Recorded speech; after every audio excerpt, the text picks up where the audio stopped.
I stepped through the front door of our church after worship, looked at the sky, and quipped, "If I didn't know better, I could swear that looks like a tornado forming." The formation was less than a quarter mile from us at that time, and at that very moment, the city siren began signaling tornadic activity. Well, our church was a metal building on a concrete slab, so it didn't offer much protection for a storm like this. We hurried to the parsonage that was built more than a century before. The top floor had burned, so they had removed it, leaving 2 stories. The basement was installed after the fact and was built out of cinder block.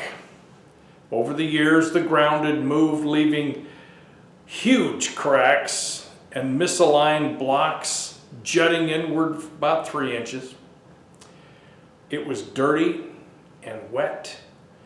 So we were in a quandary as to what would be the best place to weather this storm. Well, before we could do much, we heard the all-clear signal from the siren. Our tornado had failed to form completely. The hilly terrain in this part of Missouri keeps violent storms from developing into tornadoes, I was assured. I'd been told the same thing 10 years earlier by the residents of Security, Colorado. They'd been overly optimistic as well. See, the house we lived in there was also less than ideal for safety. The radio had crackled, "A tornado has been spotted over Fountain and heading toward Security.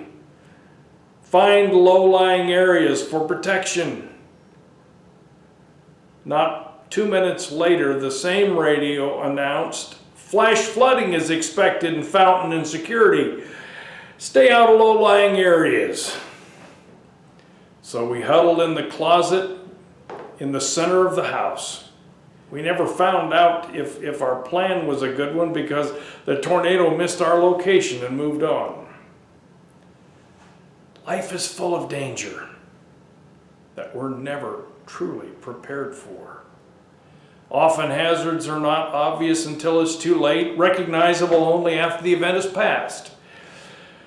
Jesus laid out a different perspective for us. "I tell you," he said, "my friends, don't be afraid of the one who can kill the body and after that can do no more, but I will show you whom you should fear. Fear him who, after your body has been killed, has authority to throw you into hell. Yes, I tell you, fear him." That's Luke chapter 12, verses 4 through 5.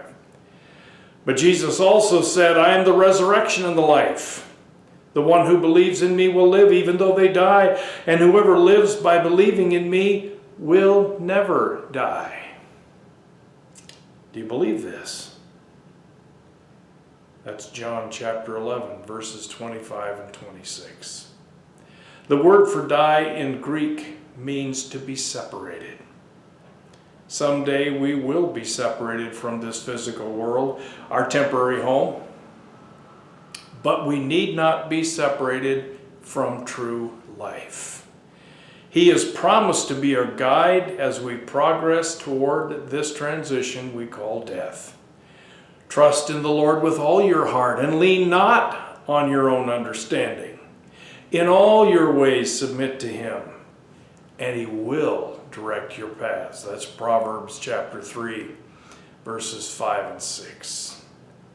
We can often see signs like gathering clouds, but we can still walk boldly, knowing that God is in our future, directing us through what is unknown to us. Enjoy the journey today.